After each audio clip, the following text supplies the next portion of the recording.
Une rentrée pas comme les autres. Alice était une petite fille pleine de vie et de joie. À seulement 6 ans, elle s'apprêtait à faire sa rentrée en CPI. Depuis la petite section, elle connaissait chacun de ses camarades. Léa, Théo, Maëlle, Clara et tant d'autres. Ils avaient grandi ensemble, partagé des goûters, échangé des secrets et imaginé des aventures dans la cour de l'école. Cette rentrée aurait dû être joyeuse, mais cette fois, Alice n'était pas aussi impatiente que les autres années. Tout avait changé début août, pendant les vacances. Ce jour-là, Alice jouait avec ses cousins et cousines autour de la piscine chez sa tante. Sa maman, toujours prudente, les avait prévenus. Ne courez pas autour de la piscine, c'est dangereux.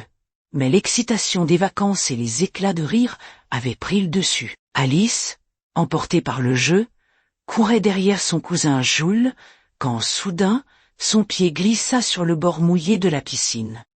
Elle perdit l'équilibre et tomba lourdement dans l'eau. Un cri résonna.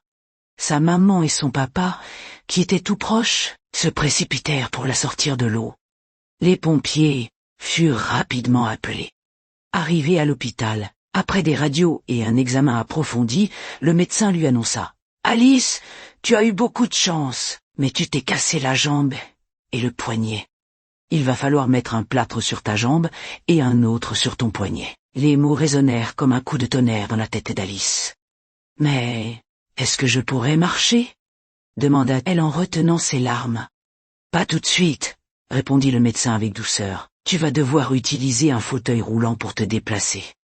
Mais ne t'inquiète pas, ça guérira vite. » Pendant les semaines qui suivirent, Alice dut s'habituer à son fauteuil roulant.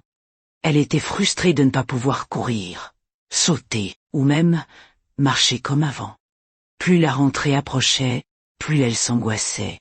« Maman, est-ce que mes copains vont se moquer de moi ?»« Bien sûr que non, » répondit sa maman en caressant doucement ses cheveux. « Ils seront contents de te revoir. »« Mais je ne pourrai pas jouer avec eux, et s'ils m'oublient ?» Sa maman essayait de la rassurer, mais rien n'y faisait. Alice se sentait différente. Elle avait peur que cette différence éloigne ses amis. Le jour tant redouté arriva enfin. Alice, dans son fauteuil, se trouvait à l'entrée de la classe, le cœur battant à tout rompre. Elle serrait la main de sa maman, hésitant à entrer.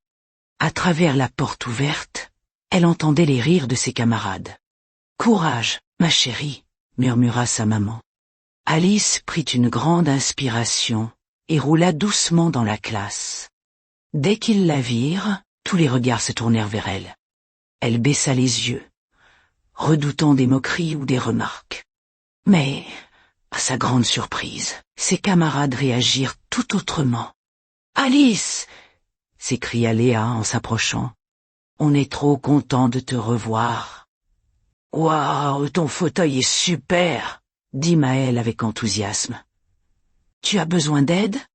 Je peux porter ton cartable, » proposa Clara. En un instant, Alice fut entourée par ses amis.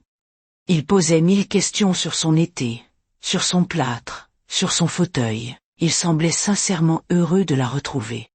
À la récréation, Théo et Jules proposèrent de jouer à un jeu où elle pourrait participer sans se déplacer. Clara et Léa lui apprirent des chansons qu'elles avaient inventées. Toute la classe faisait des efforts pour qu'Alice se sente incluse. Ce soir-là, en rentrant à la maison, Alice ne put s'empêcher de sourire en racontant sa journée à sa maman. « Tu avais raison, maman, » murmura-t-elle avec émotion. « Ce n'est pas parce qu'on est différent que les autres nous aiment moins. Cette rentrée, pas, comme les autres, a appris à Alice que ses craintes n'étaient pas fondées. Ce qui compte vraiment, ce n'est pas notre apparence ou nos différences, mais la manière dont on partage les moments avec ceux qui nous entourent. On a parfois peur d'être jugé ou rejeté à cause de ce qui nous rend différents.